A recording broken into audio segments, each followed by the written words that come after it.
It's a critical day, meanwhile, at the United Nations General Assembly. The UNGA is currently voting, deciding on whether to throw Russia out of the UN Human Rights Council. The Ukraine ambassador to the United Nations called for Russia's immediate suspension. He said Moscow's suspension from the UNHRC was a necessity. He even called on the council to keep its integrity by voting to suspend Russia. Spread confusion in the assembly. Thank you.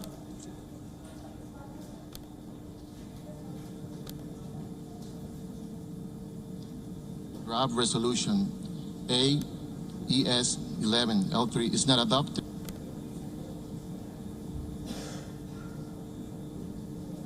I'd like to draw your attention to the fact that you declared a vote, you announced a vote. The representative of the Secretariat explained to us what this vote meant. Spread confusion in the assembly. Thank you.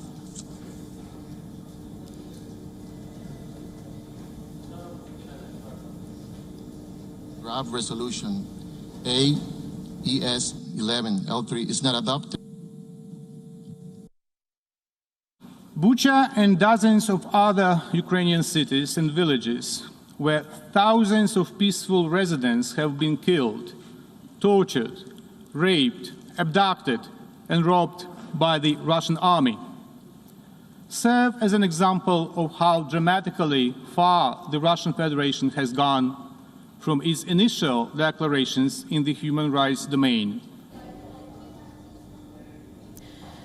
This move was first initiated by the United States. This was in response to the mass killings in Bucha. Currently, the Human Rights Council consists of 47 member states. They were elected directly and individually by secret ballot. This is done by the majority of the members of the General Assembly. The UNGA can suspend the rights of membership for any member in the Council. This can be done for systematic violations of human rights. Abstentions do not count, and any resolution requires a two-thirds majority. Russia's current membership in the Council ends in December 2023. The only member that has been suspended up until now is Libya in 2011.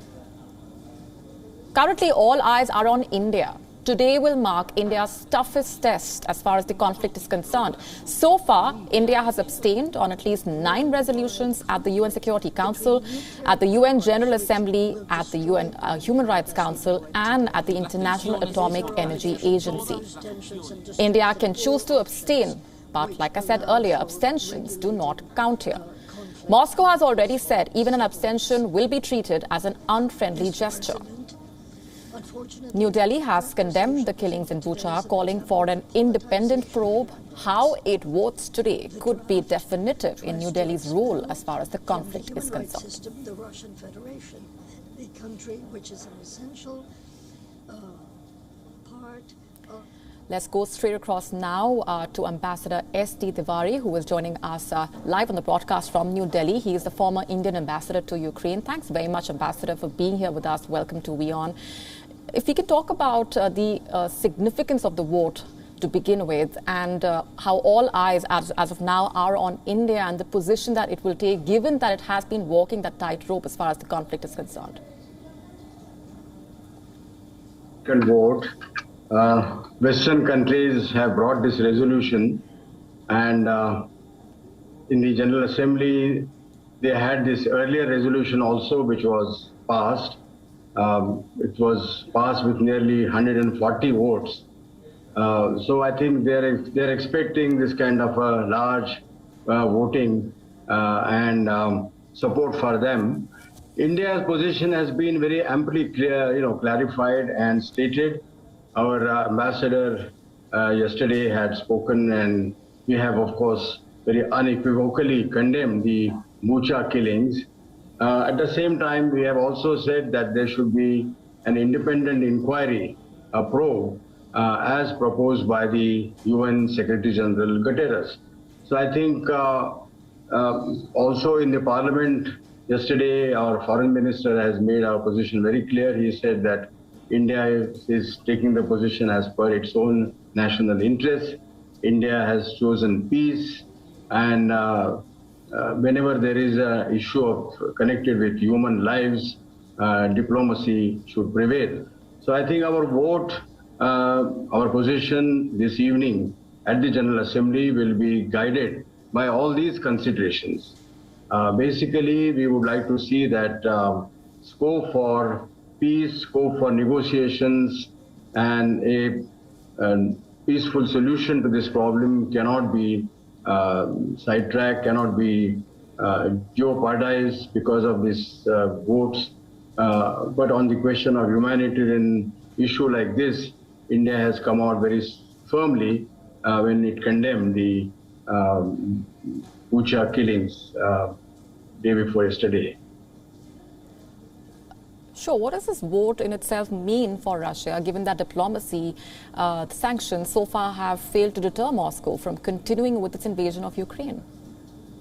Well, the Russians have said that they, of course, they have also condemned the killing, but they said it is not connected with the Russian army doings. Even some have gone to the extent of saying that it could be a false flag operation. A vote against Russia, they have also said, will not be helpful in any negotiations or any efforts towards finding dialogue and peaceful solution. All that may be, but I think a vote certainly will be kind of a drop, setback to the Russians. I think a repeated kind of condemnation by the General Assembly doesn't augur well for a P5 power like Russia. I think Russians will try to show that, this kind of Western narrative is biased and it was one-sided. They had similar cases in the past, but Western actions in the past were not taken into account by the Human Rights Commission. The only instance when a sitting member, an elected member of the Human Rights Council was removed was in 2011 when Libya was removed. Subsequently, there was no such instance. So I think Russians also, I think, would try to point out that so many other violations have not been really acted upon, and why in this case. Right. We're leaving it there for the moment, Ambassador. Thanks very much for joining us on the broadcast and sharing those perspectives. Completely out of time. Thank you. WION now available in your country. Download the app now. Get all the news on the move.